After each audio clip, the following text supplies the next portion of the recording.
to start this video off by saying I love J. Cole. And to be honest with you, I think he's got my favorite voice in all of hip-hop. Now, that's not saying that he's the best rapper of all time, but it is to say that I enjoy listening to his voice. You know how some people just sound good rapping? He's one of those people. But he literally is my favorite one to listen to. So I always find myself coming back to the dude's music, even if I'm not a big fan of the entire body of work. Albums like 2014 Forest Hills Drive being an example, or Born Sinner, or KOD. All of these albums are listenable, all of them are passable, but I don't think they solidify what makes J. Cole great. I saw someone say something the other day where they were talking about how they didn't feel like J. Cole was hungry anymore, and it led me to defend him by saying his priorities are in a different space now, which ultimately led him into being a better rapper overall. Look at J. Cole's feature run in 2018, how much he improved in 2019. Although his bars weren't like insane, there is a noticeable difference between the way J. Cole raps now and the way he rapped 4 or 5 years ago. And I don't feel like you can acknowledge J. Cole's strength without acknowledging that growth. He went from caring about letting someone like Nas down to an MC that I feel doesn't really care about rap that much anymore. But to get to the point of this video is basically going to be me taking an artist's work that I feel would best fit a perfect album from them, if I feel they don't have one already. And J. Cole is an artist that I feel has so much potential, but it's so frustrating listening to his music sometimes because I know how much better he could be if given better beats, if given better subject matter, if given more cohesive themes within albums. So I'm gonna try to put together what I feel would be his best work if put together by he himself. And I know this is a little creepy because it's kind of fan fiction in a way. I don't want to take some of these sensitive, more intimate moments and make what I want to make out of it, but that's basically what I'm gonna do to make what I feel will be J. Cole's best studio album. Now, title this J. Cole album whatever you want to title it, but how I would start the perfect J. Cole album is with A Tale of Two Cities. This is easily one of J. Cole's best tracks. It's so nocturnal and ominous. It's being set in a stage where someone's clearly being robbed. You have somebody hitting licks. You have someone from an alternate perspective from someone who's just living in that environment, as a way to say that the environment that you're from somehow molds you. Last night, they pull up on my nigga at the light like, nice watch, run it. Hands in the air now, hands in the air, run it. Now, I would start the album off like this because J. Cole would be a person in this album that I've created. He'd be a person that felt he needed to get out of his environment in order to survive and to come up. So the very first safety net he sees is the rap game. Quickly acknowledges that he's not built for this kind of lifestyle, that these things aren't really equivalent to someone's life and it's not worth it to take them out. So he leaves and he goes to Hollywood or LA. So the second track that I will be playing is Fire Squad. This has some of J. Cole's best written moments. He's really confident. He's not very humble on this track, which I like a lot. One of the biggest issues that I had with J. Cole was how he humbled himself to the point of fearing the disappointment of a Nas, which I get is his idol. I get he appreciates and values a lot, but when he made that song and he came out with it, I was thinking to myself, who gives a fuck what Nas thinks? And I love Nas. Nas is one of my favorite MCs all time. But in the back of my head, I'm like, why do you care what he has to say about a record that ended up being one of your biggest hits? And I get why you would care. I get why a J. Cole would care. But that, to me, is what made rap become too big. It made it become, like, too influential in a person's life. It was clear that at that point in J. Cole's career, when he made that record, Let Nas Down, that he wasn't viewing life in the broader scope or the broader scheme of things. Now, I created a great moment because I do think the song that J. Cole made is enjoyable, and I do enjoy Nas's contribution to it as well, but I just can't see an artist that really gets it caring about what someone thinks about the song that just became his #1 and is now feeding his family. Because this will end up meaning so much more in the long run. But just felt like J. Cole knew exactly who he was. He knew exactly what he came into the game to do, which was demolish every other person and stand atop every other artist, right? He seems so confident here. But that's the storyline that I've created. He got out the hood. He's in the rap game now. He thinks that this is his only goal until we get to the next track where he starts having money problem. Now, anyone who knows me knows that I did not like Born Sinner like that. I thought that was easily J. Cole's weakest project, maybe even less enjoyable than the Sideline story in my opinion, but that's another video, another day. But Mo Money Interlude from J. Cole off Born Sinner was like one of my favorites. It was so short and concise, but it got its point across in a very, very small, short window. J. Cole gets to the top, and while he's at the top of the rap game, he gets a lot of money, and he doesn't really know how to invest it, how to spend it, how to save it, what to use it for. And so he's just pocketing everything and spending it on the things that he wants. He's not really considering the grand scheme of anything. But Mo Money Interlude is probably one of my favorite J. Cole tracks. It's just too short and simple to not be likable. The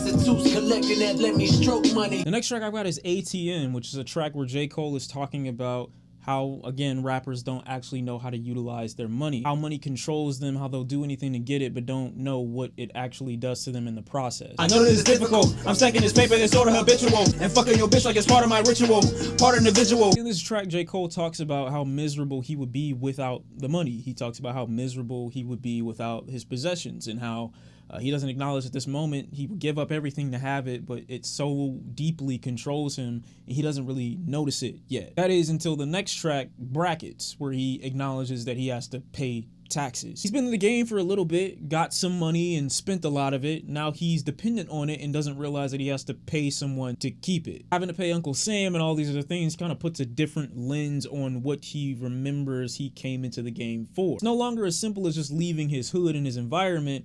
Now he has to sustain while he's making a lot of money. It acknowledges this whole rap shit ain't just for fun. It's actually about supporting your family. It's actually about supporting your lifestyle. And I feel like if he were to acknowledge this point, it makes a track like Let Nas Down so much more irrelevant.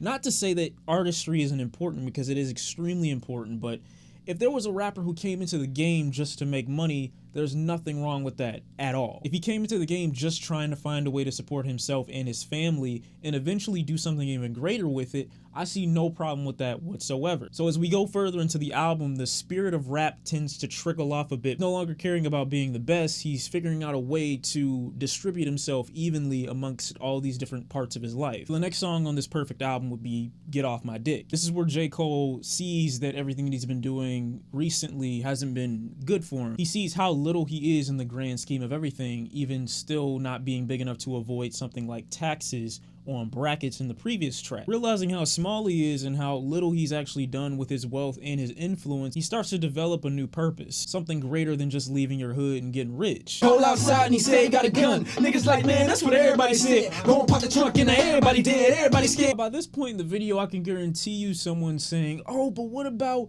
Wet Dreams? And what about that one track where he talks about all the LA hoes? Stop. Okay, I like those tracks. They're listenable, but J. Cole ain't really saying shit on those tracks, man. They're listenable. They can even be enjoyable for some folks, but for me, they bogged down 2014 Forest Hills Drive. They prevented it from being as good as it should have been. Same thing with Photograph off KOD. It didn't need to be there, you know? This is an album trying to make that doesn't have much filler, much in the way of detours or trying to venture off into parts that Cole doesn't really need some deep analysis for. So back to my point. Get Off My Dick. J. Cole acknowledges that his environment is changing him instead of him changing his environment, and realizes that Hollywood technically is just as dangerous as Fayetteville, though Hollywood is a bigger impact on your spirit, whereas Fayetteville may be a bigger impact on your body. Same thing that people can say from a ton of different hoods, and I'm not just speaking specifically toward Hollywood, I'm speaking about the music industry, possibly being more dangerous for you spiritually than your own hood. Next track that I would put on here would be Neighbors, because on Neighbors, J. Cole talks about how his studio was broken into because his neighbors is in his environment, the environment he was in. Not only is he a little guy in his environment, meaning he's still under the government and he has to pay taxes, pay money for his money, and his environment is also changing him while not imparting anything really good into him. They also look at him because he's black and assume he's selling dope. Moved all the way from Fayetteville to come out here to live in a safer environment, and we're calling street gangs on you, basically. Because if somebody can just break into your house, how is that any different from somebody robbing you? Though it wasn't his house in this case, it was a studio. Same if that line right there is so hard. I was lost in a dream. I was off doing my own thing and I forgot this nigga's still out here. Like, it's people still going through this. It's not just about me. He kind of remembers that in this song that is great. I like Neighbors a lot, just on its own. But in the context of the album that I'm trying to make that would be perfect under Cole's name, I just love the way this fits into everything that I've tried to sequence so far. He was lost somewhere off doing his own thing and just remembered, damn, man, it's not just about me. He'll also explain the growth that Cole has had over the last 5 years or so, just remembering things are a little bit more broad than the perspective he used to have. He knows now. No matter where he goes, he has the same pitfalls, okay? The same problems follow him, whether he's in Fayetteville or whether he's in Hollywood. And a genuine question for y'all that, you know, if you grew up in a hood or you grew up in a, you know, rough environment, you have to ask yourself that question. Would I rather be followed by neighbors who don't trust why I might be here, or would I rather be followed and paranoid for my life in this area? Because these people can take my life in the same way that these people can. They're paranoid of me being in their space. I'm paranoid being around these people. So while J. Cole is understanding that his neighborhood doesn't protect him, they don't value him, they might not even want him there, he realizes everything that he's grown to learn up until this point. He starts reminiscing. He goes back to his better days, his brighter days. And this isn't J. Cole's track, the next one that I'm about to say. It's actually Boblo Boat. That's Royce da 5'9's track, and it has an amazing J. Cole feature on it. I think the production behind this track is beautiful, and it perfectly puts this back in the day aesthetic to the front lines for us to see everything that Cole is talking about. Starts to remember that he had better, more fun times in a worse environment than he ever will probably in this new environment. Wake up, wake up, wake up, wake up. You see how in Neighbors, J. Cole was talking about how he was off in a dream somewhere, but in this track, he's talking about, nah, I gotta wake up, wake up, wake up. Before, Cole's dream was to be here, but now that he's in the position, his dream is to be back. Everything that he's dreamed of and now attained didn't make him happy, so now he dreams for the things that he used to have. And I know I'm reaching for the sake of my overall point to try to make this album perfect, as opposed to it just being a Bone Thugs reference. Calling them hoes like we was Jodeci, let's check her. Double D's like double deckers, I wanna sex her.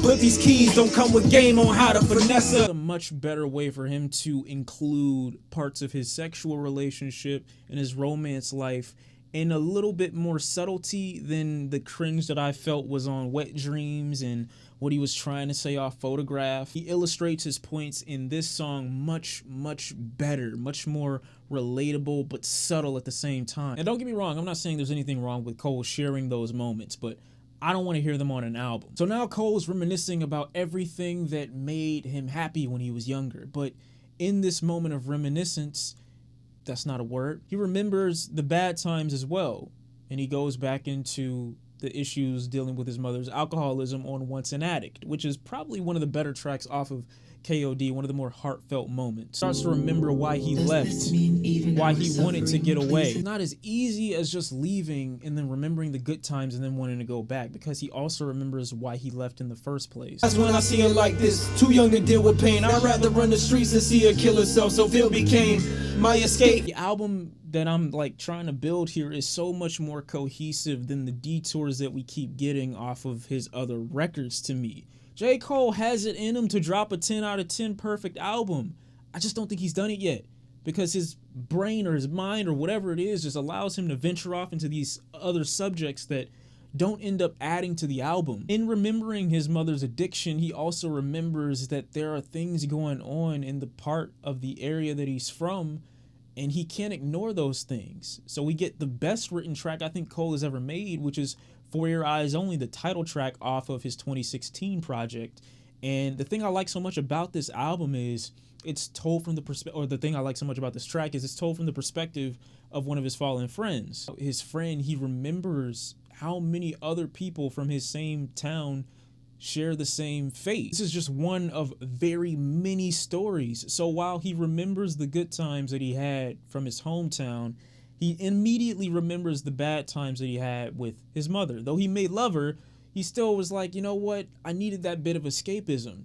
But then he remembers his friend at the same time, and he's like, I can't just abandon these areas because I wanted to escape from them or because they were causing me pain. I'm a little bit better now, so I can go back and I can help. But I will bounce back despite the charges. And in this nation that sent your pops to prison when he needed education. After Cole makes this track in the context of this album, he then goes on to make one of my favorite songs.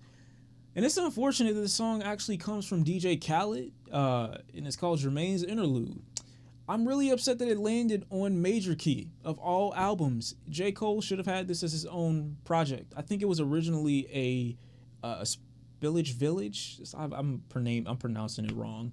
Earth Gang mix track, and J. Cole hopped on it and gave a verse. And I think it's Piero Piccioni, and J. Cole hops on it, and he gives like the most soulful, rhythmic verse ever. Like, his voice sounds perfect layered over this instrumental, and I think that this is exactly the music that I want J. Cole to rap over for his next album. Soul sample heavy instrumentals is exactly where he excels, because his voice just fits. It sounds so real and raw and genuine whenever he spits over instrumentals like this. Give him some Pete Rock instrumentals, some Knife Wonder instrumentals, give him some, I'm hesitant to say Alchemist instrumentals, but with this one, this Piero Piccioni, who I ended up finding out was just like, he used to be like in the law, and then he ended up becoming like a movie soundtrack guy. Here J. Cole learns that everything that he programmed himself to learn over the last 3 to 4 years, or everything that he's been doing over the last 3 to 4 years, has been wrong.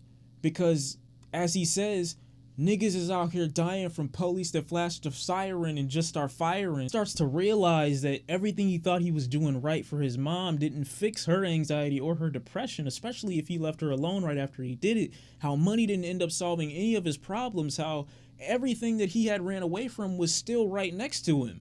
That is his best song. It's not his best song, but it's his best song. And then we got the final track, which you can really substitute for anything. You could even leave the album at Jermaines Interlude if you want to, but I had to give it some type of ending instead of leaving it off on this somber note, because J. Cole on Sacrifices acknowledges that he can still stay within the rap game, but acknowledges that he has other things that he must maintain, value, nurture, and care for, as opposed to everything that he thought that he needed before. And this is the transition of an artist that goes from, I just need to get on so I can be the best rapper, to, I need to use my resources and everything that I've gained to help not only myself and nurture and care for my family, but if I can help others, do that too. It's no longer about being the best rapper for me. It's no longer about being someone who's praised as an MC, because at the end of the day, that shit don't matter either. It's about the stories that I tell, how I influence people, and how I can get my point across out there, who I'm affecting, who I'm impacting. And that's all that matters. Not someone else's opinion, not what the radio say. It's just how I feel and the impact that I'm making. Yeah, that would be my perfect J. Cole album. That's the best, most cohesive, most thorough, blatant, thing I think would have been great had he released it in that way. Obviously, this is the culmination of everything that J. Cole has given us over the last, I don't know how many years. And it's easy to pick these songs out of the best, or being the best out of the work he's already put out. But I really think that these songs here illustrate why I think J. Cole has the potential to be one of the best of the best. No, I didn't include anything off his mixtapes, Friday Night Lights, The Come Up, The Warm Ups, earlier records and stuff like that. I didn't include them because I genuinely don't like them. I don't. Not like that. Friday Night Lights is cool. Don't get me wrong. That's cool. And there are other projects in this catalog that are cool too, but I don't like them as much as I prefer his albums. I just don't. That's what the J. Cole Perfection project would be, in my opinion. You let me know how you feel about it in the comment section down below. You let me know what songs you would put in your favorite J. Cole category, what story you would make out of it if you could. This is not the last artist I'm going to be doing this for. I told you this is a series, so I'm going to take, over the course of the next few weeks, someone else's catalog, and I'll try to make a perfect record out of what I think would be their best work, in my opinion. So, thank you for watching. I'll see you next time. Remember, the like button is free, and I'll see you in the next one. I'm out. Peace.